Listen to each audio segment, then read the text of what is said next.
Hello students, क्या हाल चाल है सभी लोगों का। सभी लोग अच्छे होंगे, सभी लोग ठीक ठाक और सबकी तैयारी बेटा बहुत अच्छी चल रही होगी।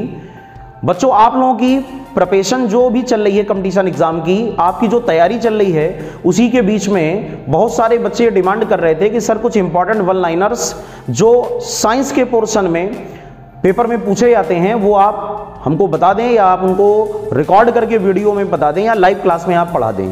तो मैंने सोचा कि लाइव क्लास तो आपकी चली रही है, लेकिन उसके बीच में मैं आपको साइंस से संबंधित, फिजिक्स से संबंधित या कुछ ऐसे जो क्वेश्चंस हैं जो फिजिक्स, केमिस्ट्री और बायोलॉजी सभी से संबंधित होंगे। और आजकल अनेक एग्जाम में, अलग अलग डिफरेंट एग्जाम्स में ये क्वेश्चन बहुत पूछे जाते हैं, चाहे वो डिफेंस का एग्जाम हो, एनडीए का एग्जाम, एयरफोर्स का, नेवी का एग्जाम हो, एसएससी का एग्जाम हो, एनटीपीसी का एग्जाम हो, रेलवे का कोई एग्जाम हो, या कोई भी अन्य परीक्षा हो यूपीएससी की, जहां पर साइंस का पोर्शन पूछा जाता है वहां पर ये क्वेश्चंस बहुत इंपॉर्टेंट होते हैं। तो ऐसे ही क्वेश्चंस की एक विस्तृत श्रृंखला मैं लेकर आया हूं आपके लिए, और इनमें आपको 25 क्वेश्चंस, जो इंपॉर्टेंट 25 क्वेश्चंस होंगे वो आपको मिलेंगे वीडियो में। आप लोग इन सारे क्वेश्चंस को तैयार करें, इनके नोट्स बनाएं, और ये सारे क्वेश्चंस आपको आपकी तैयारी को एक नेक्स्ट लेवल देंगे।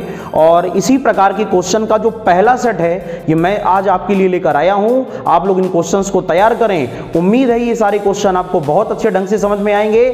जैसा भी हो, पूरा वीडियो देखने के बाद अगर आपको क्वेश्चन अच्छे लगे हों तो आप वीडियो को जरूर लाइक करें, और आप इस वीडियो को ज्यादा से ज्यादा शेयर करें, और इसी प्रकार के अच्छे क्वेश्चंस के लिए आप लोग चैनल को सब्सक्राइब भी करेंगे। तो सबसे पहले आज हम लोग इन क्वेश्चंस का पहला सेट सॉल्व करेंगे। साइंस के वो इंपॉर्टेंट क्वेश्चंस जो एग्जाम में ज्यादातर पूछे जाते हैं, चाहे वो स्टेट लेवल का एग्जाम हो, कोई भी एनी वन एग्जाम हो जिसमें साइंस का पोर्शन पूछा जाता है, वहां पर ये क्वेश्चन बहुत ही ज्यादा महत्वपूर्ण होने वाले हैं बेटा। ठीक है, तो जैसा भी हो आप लोग कमेंट सेक्शन में जरूर लिखेंगे अपनी बात को। वीडियो देखने के बाद में ध्यान से मेरी बात को सब लोग समझें। आप लोग जरूर इस बात को कमेंट करेंगे कि आपको ये सारे क्वेश्चंस कैसे लगे, तो मैं आपको उसी प्रकार से फिर आगे भी इंपॉर्टेंट क्वेश्चंस लेकर के आता रहूंगा और आप तक पहुंचाऊंगा। ठीक है बेटा, तो चलिए सभी लोग स्टार्ट करते हैं आज के top 25 important practice questions for the competitive exams. तो बच्चों, पहला क्वेश्चन क्या कह रहा है, ध्रुवों पर पृथ्वी का कोणीय वेग है। बहुत इंपॉर्टेंट क्वेश्चन, कई बार एग्जाम में क्वेश्चन पूछा जाता है। Angular velocity of earth at the poles, तो सभी लोग जानते हो पोल्स पर अर्थात ध्रुवों पर एंगुलर वेलोसिटी अर्थात ओमेगा की वैल्यू क्या होगी, 0। इसलिए क्वेश्चन का सही आंसर होगा ऑप्शन नंबर सी। ठीक है, दूसरा क्वेश्चन क्या है, तुल्यकाली उपग्रहों की पृथ्वी की सतह से ऊंचाई होती है। तुल्यकाली उपग्रह क्या होता है आप लोगों को पता होना चाहिए। भू स्थिर उपग्रह, जियो स्टेशनरी सैटेलाइट, इनकी अर्थ से हाइट क्या होती है, आंसर है 36,000 kilometre, 36,000 kilometre. So option number A is correct. Question number third क्या कह रहा है, तरल पदार्थों को गर्म करने पर उसका घनत्व, जितने भी फ्लूइड होते हैं अगर आप उनको गर्म करोगे, अगर आप उनको क्या करोगे, गर्म करोगे, तो उनकी जो डेंसिटी होती है अर्थात उनका जो घनत्व होता है वो क्या होगा, कम होगा, और उनका वॉल्यूम अर्थात आयतन क्या होगा, बढ़ेगा। तो इस क्वेश्चन में उसने क्या पूछा है, घनत्व पर क्या प्रभाव पड़ेगा, तो आंसर है option number B, that means घटेगा। Option number B is correct. Question number 4, जल का घनत्व किस ताप पर अधिकतम होता है, डेंसिटी मैक्सिमम होती है 4 डिग्री पर, और वॉल्यूम क्या होता है 4 डिग्री पर मिनिमम। इसलिए क्वेश्चन का सही आंसर क्या है, option number C is correct. Question number 5 क्या कह रहा है, पीले प्रकाश में नीली वस्तु को देखने पर वह दिखाई देती है। क्या इसका कॉन्सेप्ट होता है, कोई भी वस्तु जिस कलर की होती है अगर उसी कलर की लाइट में देखोगे तो उसका वास्तविक रंग ही दिखाई देगा। लेकिन यहां पर वस्तु किस कलर की है बच्चों, वस्तु कलर की है नीली, यानी ब्लू कलर ऑफ ऑब्जेक्ट है, और किस प्रकाश में देखा गया है, पीले प्रकाश में। इसका मतलब क्या हुआ, प्रकाश दूसरे रंग का है, वस्तु दूसरे रंग की है, इसलिए वस्तु कैसी दिखाई देगी, काली। ये बहुत इंपॉर्टेंट क्वेश्चन है पेपर्स का, इसलिए इस क्वेश्चन को आप लोग जरूर तैयार करें। कई बार ये क्वेश्चन डिफेंस का एग्जाम, रेलवे का एग्जाम, यूपीपीसीएस का एग्जाम, या जितने भी ऐसे एग्जाम है जहां पर एनडीए का एग्जाम, साइंस के पोर्शन में क्वेश्चन बहुत इंपॉर्टेंट होता है। तो क्वेश्चन का सही आंसर क्या है, पीले प्रकाश में देखने पर नीली वस्तु कैसी दिखाई देगी, काली। ठीक है ना, आप कॉन्सेप्ट को बस ध्यान से तैयार कर लेना, बहुत ध्यान से मेरी बातों को आप लोग सुने, और जहां पर आपको नोट करना हो नोट कर लें, और विश्वास करें ऐसे क्वेश्चन पेपर में कई बार बनते हैं। क्वेश्चन नंबर 6 क्या है, प्रकाश का रंग निर्धारित करता है। बहुत अच्छा क्वेश्चन है।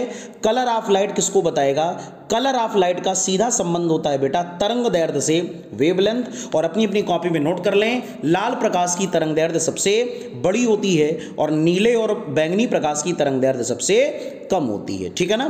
क्वेश्चन नंबर 7 क्या है, मनुष्यों के लिए शोर की सह सीमा लगभग है। ऑडेबल जो साउंड होता है उसकी लिमिट कितनी है?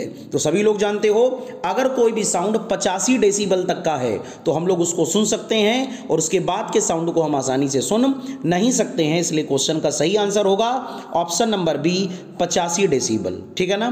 क्वेश्चन नंबर 8 क्या है, निम्न में से अधिक भेदन क्षमता है द मैक्सिमम पेनिट्रेशन पावर। देखो बच्चों एक बार ध्यान से समझना, किसी को भी कोई दिक्कत नहीं होनी चाहिए, चाहे इंग्लिश मीडियम का स्टूडेंट हो चाहे हिंदी मीडियम का हो, मैं दोनों में आपको क्वेश्चन को बता रहा हूं, आपको कोई भी समस्या नहीं होनी चाहिए। ठीक है ना। मनुष्यों के लिए शोर की सह सीमा के बाद, अच्छा क्वेश्चन नंबर 8, निम्न में से अधिक भेदन क्षमता है मैक्सिमम पेनिट्रेशन पावर। तो अल्फा बीटा गामा में से सबसे ज्यादा भेदन क्षमता किसकी होती है? पेनिट्रेशन पावर ज्यादा होती है गामा रेज की। और आयनन क्षमता अगर इस क्वेश्चन में पूछता आयोनाइजेशन पावर, तो क्वेश्चन का सही आंसर क्या हो जाता बच्चों? अल्फा किरणें मींस अल्फा रेज। ठीक है, तैयार कर लेना। क्वेश्चन नंबर 9, ध्वनि का तारत्व निर्भर करता है। ध्वनि का तारत्व, ध्वनि का जो तारत्व होता है वो किस बात पर निर्भर करता है? तारत्व बेटा निर्भर करता है फ्रीक्वेंसी पर। इस बात को आप कहीं नोट कर लो। तारत्व का जो संबंध होता है वो किससे होता है? फ्रीक्वेंसी अर्थात आवृत्ति से होता है। That means option number D is correct. ठीक है ना। पिच भी इसको बोला जाता है, पिच। क्वेश्चन नंबर 10, टेलीविजन में प्रयुक्त ध्वनि सिग्नल होते हैं। सभी लोग जानते हो टेलीविजन जो होता है, टेलीविजन टीवी, इसमें जो साउंड सिग्नल होता है वो फ्रीक्वेंसी मॉड्यूलेटेड होते हैं। इनको बोलते हो आवृत्ति मॉड्यूलित तरंगें। That means option number B is correct. खगोलीय दूरदर्शी में कैसा प्रतिबिंब बना होता है? खगोलीय दूरदर्शी को बोलते हो एस्ट्रोनॉमिकल टेलीस्कोप, और खगोलीय दूरदर्शी के द्वारा बनने वाला प्रतिबिंब सदैव काल्पनिक और बड़ा होता है। आई होप आपको सारे क्वेश्चन समझ में आ रहे होंगे। जैसा भी हो बच्चों आप लोग कमेंट सेक्शन में जरूर लिखें। इस वीडियो से आपको बहुत फायदा होने वाला है, इसलिए ज्यादा से ज्यादा इसको शेयर भी करें, अन्य बच्चों तक पहुंचाएं जिनको वास्तविकता में नीड है और जो कंपटीशन की तैयारी में साइंस या फिजिक्स के क्वेश्चन को तैयार करना चाहते हैं, उन तक इस वीडियो को जरूर पहुंचाएं। और कमेंट में आप लोग लिखें कि आपको ये वीडियो कैसा लगा, और जो बच्चे इस समय नए हों वो लोग चैनल को सब्सक्राइब भी करें। तो क्वेश्चन नंबर 11 का सही आंसर हुआ ऑप्शन नंबर बी, काल्पनिक और बड़ा। दैट मींस जो एस्ट्रोनॉमिकल टेलीस्कोप है वो कैसी इमेज बनाएगा? इनलार्ज, बड़ी बनाएगा और virtual. Question number 12, very very most important, दाब के बढ़ने पर बर्फ के गलनांक पर क्या प्रभाव पड़ता है? सभी लोग जानते हो आइस का जो मेल्टिंग पॉइंट है वो दाब बढ़ाने पर घटेगा।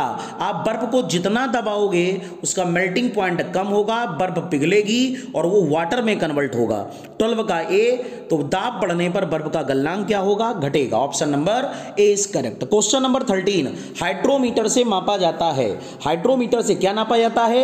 हाइड्रोमीटर से हम लोग रिलेटिव डेंसिटी अर्थात आपेक्षिक घनत्व को नापते हैं। इसलिए क्वेश्चन का सही आंसर है तरल का आपेक्षिक घनत्व। That means relative density of the fluid. Option number A is correct. Question number 14, द्रव चालित ब्रक किस सिद्धांत पर आधारित हैं? जो भी ब्रक्स होते हैं जो गाड़ियों में लगाए जाते हैं, जो फ्लूइड वाले ब्रक होते हैं, ध्यान रखना, जिनपे फ्लूइड का प्रेशर काम करता है, द्रवों का दाब काम करता है, वो बेटा सदैव पास्कल के नियम पर आधारित होते हैं। इसको बोलते हो पास्कल लॉ।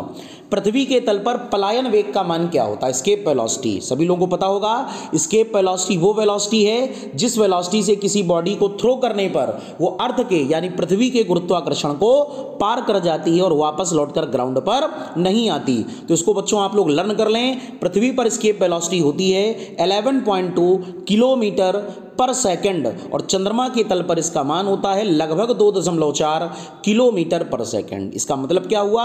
अगर आप पृथ्वी तल से किसी वस्तु को 11.2 किलोमीटर पर सेकंड का वेग दोगे तो वह वस्तु पृथ्वी से क्या होगी? एस्केप कर जाएगी, बाहर चली जाएगी और वापस लौटकर नहीं आएगी। क्वेश्चन नंबर 16, गति का कौन सा नियम मूल नियम कहलाता है बेटा? ठीक है ना। जो गति का नियम होता है लॉ ऑफ मोशन, उसका जो दूसरा नियम है बराबर ma या F is equal to delta P upon delta T, इसी को हम लोग बोलते हैं मूल नियम, fundamental law. That means option number B is correct. Question number 17, स्वस्थ मनुष्य के शरीर का ताप कितना होता है? स्वस्थ मनुष्य के शरीर का ताप, टेम्परेचर ऑफ हेल्दी पर्सन या नॉर्मल जो टेम्परेचर होता है ह्यूमन बॉडी का, वो माइनस का 98.4 डिग्री फ़ारेनहाइट, 98.4 डिग्री फ़ारेनहाइट होता है। थोड़ा तुम लोग ध्यान देना इसको, ठीक है ना। इसलिए क्वेश्चन का सही आंसर क्या होगा? Option number A is correct, 37 degree Celsius या 98.4 डिग्री फ़ारेनहाइट। यहां पर आप करेक्शन कर लेंगे, ये निगेटिव वैल्यू नहीं है, 98.4 डिग्री फ़ारेनहाइट और वैसे 37 डिग्री सेल्सियस। आदर्श ऊष्मा इंजन की दक्षता है efficiency of ideal heat engine. सभी लोग जानते हो efficiency of ideal heat engine क्या होती है? 1। आदर्श इंजन का मतलब क्या हुआ? ऐसा इंजन जो पूरे इनपुट को आउटपुट में बदल दे, उसमें जो भी ऊष्मा दी जाए वो उसको निर्गत कार्य में बदल दे, आउटपुट में बदल दे, उसको हम लोग क्या बोलते हैं? Ideal heat engine. तो आइडियल हीट इंजन की इफिशियंसी क्या होती है बच्चों? आइडियल हीट इंजन की इफिशियंसी होती है 1। आदर्श ऊष्मा इंजन की दक्षता क्या होती है? 1। और सभी लोग दक्षता का सूत्र जानते हो, ईटा बराबर 1 minus T2 upon T1। T1 क्या है? टेम्परेचर ऑफ सोर्स, और T2 क्या है? Temperature of sink. स्रोत एक उच्च ताप की वस्तु होती है और सिंक एक ठंडी वस्तु होती है, तो दक्षता का सूत्र क्या होता है? ईटा बराबर 1 माइनस T2 अपॉन T1। ठीक है। क्वेश्चन नंबर 19, ध्रुवण की घटना प्रदर्शित होती है। बेटा पोलराइजेशन, सभी लोग जानते हो जो पोलराइजेशन होता है, जो ध्रुवण होता है, ध्रुवित प्रकाश तो आप लोगों ने पढ़ा होगा, ऐसा प्रकाश जिसमें वैद्युत वेक्टर के कंपन, vibrations of electric field vector सभी पॉसिबल डायरेक्शंस में हो, ध्यान रखना, उसको कहते हो अध्रुवित, अनपोलराइज। लेकिन ऐसा प्रकाश जिसमें वैद्युत वेक्टर के कंपन केवल एक ही दिशा में हो, ऐसे प्रकाश को हम लोग क्या बोलते हैं? ध्रुवित प्रकाश, मीन्स पोलराइज लाइट। और पोलराइजेशन का फिनोमिना होता है प्रकाश तरंगों में, ना कि ध्वनि तरंगों में। इसलिए क्वेश्चन का सही आंसर क्या होगा? Option number A is correct. इसमें सभी लोग नोट बना करके एक पॉइंट अपनी अपनी कॉपी में नोट कर लें कि ध्रुवण की घटना सदैव अनुप्रस्थ तरंगों में होती है। Polarization phenomena always occurs in the transverse wave. सबको मेरी बात समझ में आ रही होगी। 2 प्रकार की तरंगें होती हैं, ध्यान से सुनो इन चीज़ों को। जब ध्यान से सुनोगे तो बहुत अच्छे ढंग से आपको बेटा तैयार होगा, कंसंट्रेशन से, बिल्कुल शांति के साथ आप इन चीज़ों को सुने और उसके बाद क्वेश्चन को टिक करें, नोट्स बनाएं, और वीडियो पसंद आ रहा हो तो लाइक करें। लेकिन और एक बात और, कमेंट जरूर करें, और जिन्होंने चैनल को सब्सक्राइब नहीं किया वो चैनल को सब्सक्राइब भी करें। तो ऐसे और भी इंपॉर्टेंट वीडियोस मैं आपके लिए लगातार लेकर आता रहूंगा। तो ध्रुवण की घटना किसमें होती है? प्रकाश तरंगों में। और प्रकाश तरंगें क्या है बेटा? अनुप्रस्थ तरंगें। क्वेश्चन नंबर 20 पढ़ें। घड़ी की कुंडली में संचित ऊर्जा होती है। सभी लोग जानते हो घड़ी की कुंडली या कमानी में पोटेंशियल एनर्जी अर्थात स्थितिज ऊर्जा संचित होती है। प्रचलित क्वेश्चन है, एग्जाम में कई बार पूछा जाता है, साइंस का बहुत इंपॉर्टेंट क्वेश्चन है ये। घड़ी की कुंडली में कौन सी ऊर्जा होती है? तो आंसर है घड़ी की कुंडली में स्थितिज ऊर्जा होती है। क्वेश्चन नंबर 21, निम्न में से आभासी बल। आभासी बल के बारे में सब लोग जानते हो। आभासी बल एक फिस्कस फोर्स होता है, ध्यान रखिएगा। फिस्कस फोर्स का मतलब होता है आभासी बल, इसी को सूडो फोर्स भी बोला जाता है।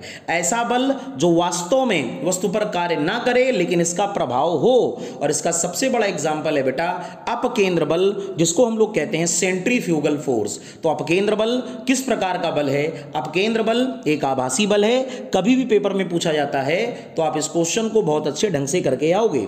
रॉकेट प्रक्षेपण का सिद्धांत आधारित होता है रॉकेट का प्रोजेक्शन। बहुत इंपॉर्टेंट क्वेश्चन है ये। रॉकेट का जो प्रोजेक्शन होता है वो 2 घटनाओं पर आधारित है।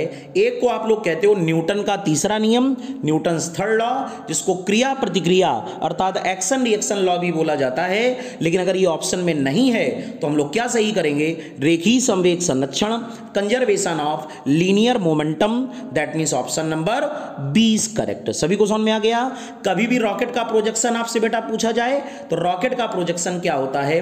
रॉकेट का प्रोजेक्शन एक्शन रिएक्शन अर्थात क्रिया प्रतिक्रिया नियम पर आधारित है, और साथ साथ ये रेखीय संवेग संरक्षण पर भी आधारित है। क्वेश्चन नंबर 23, घर्षण बल क्या होता है? सभी लोग जानते हो फ्रिक्शन फोर्स क्या है? जब 2 वस्तुएं एक दूसरे के साथ रिलेटिव मोशन में होती हैं, ध्यान रखना, उनके संपर्क तलों के बीच जब गति हो, रिलेटिव मोशन हो, लेकिन कहां पर, कांटेक्ट सरफेस में। जैसे आपने किसी बुक को, किसी किताब को, है ना, आपने किसी मेज पर रखा, किसी टेबल पे रखा, तो इन दोनों तलों के बीच में जो बल होगा वो फ्रिक्शन फोर्स कहलाएगा, और यह सदैव गति का विरोध भी करता है और गति का सपोर्ट भी करता है। यह कहना गलत होगा कि friction force always opposes the motion. बेटा कुछ गतियों में फ्रिक्शन फोर्स मोशन को सपोर्ट भी करता है, इसलिए ये कैसा फोर्स होगा, असंरक्षी, नॉन कंजर्वेटिव, क्योंकि इसमें एनर्जी का लॉस होता है, इसलिए क्वेश्चन का आंसर होगा option number C, non conservative. Question number 23 के बाद क्वेश्चन नंबर 24, हाइड्रोजन बम की क्रिया आधारित है। हाइड्रोजन बम संलयन और विखंडन दोनों सिद्धांतों पर आधारित होता है, इसलिए बेटा क्वेश्चन का सही आंसर होगा ऑप्शन नंबर सी, संलयन और विखंडन दोनों पर। संलयन का मतलब क्या होता है, न्यूक्लियर फिशन, और विखंडन का मतलब क्या होता है, न्यूक्लियर फिशन, और संलयन का मतलब होता है न्यूक्लियर फ्यूजन। सबको समझ में आ गया। क्वेश्चन का सही आंसर है option number C is correct. अगर इसी में परमाणु बम आता पेपर में तो एटम बम के लिए आप आंसर क्या सही करते, केवल विखंडन, जिसको नाभिकीय संलयन, नाभिकीय विखंडन या न्यूक्लियर फिशन कहा जाता है। क्लियर। और क्वेश्चन नंबर 25, किसी वस्तु का भार अधिकतम होता है, किसी भी वस्तु का भार सबसे मैक्सिमम कहां पर होगा, किसी बॉडी का वेट सबसे मैक्सिमम होगा एट द पोल्स, अर्थात तो ध्रुवों पर। इसको क्वेश्चन को जरूर सब लोग तैयार कर लो, ध्रुवों पर भार सबसे ज्यादा होता है और भूमध्य रेखा या इक्वेटर पे भार क्या होता है, सबसे कम होता है। तो इस प्रकार इस क्वेश्चन का सही आंसर होगा वस्तु का भार अधिकतम होता है। क्वेश्चन का सही आंसर है option number A, that means ध्रुवों पर। तो बच्चों आपको ये सारे क्वेश्चन बहुत अच्छे ढंग से समझ में आ गए होंगे। बहुत ही मेहनत के साथ जो मेन क्वेश्चंस होते हैं वो मैंने एक जगह कलेक्ट करने का प्रयास किया है। आगे भी ये प्रयास मेरा जारी रहेगा। बस जरूरत इस बात की है कि आप लोग ज़्यादा से ज़्यादा इस वीडियो को शेयर करें, जिससे सभी बच्चों को इसका लाभ हो पाए। जो भी एग्जाम की बच्चे तैयारी कर रहे हों उनके लिए सारे क्वेश्चन बहुत जरूरी हैं। वीडियो को लाइक करें, अपना प्यार दें, कमेंट करें, और हाँ, जिन बच्चों ने चैनल को सब्सक्राइब नहीं किया वो चैनल को सब्सक्राइब करें। जय हिंद, जय भारत।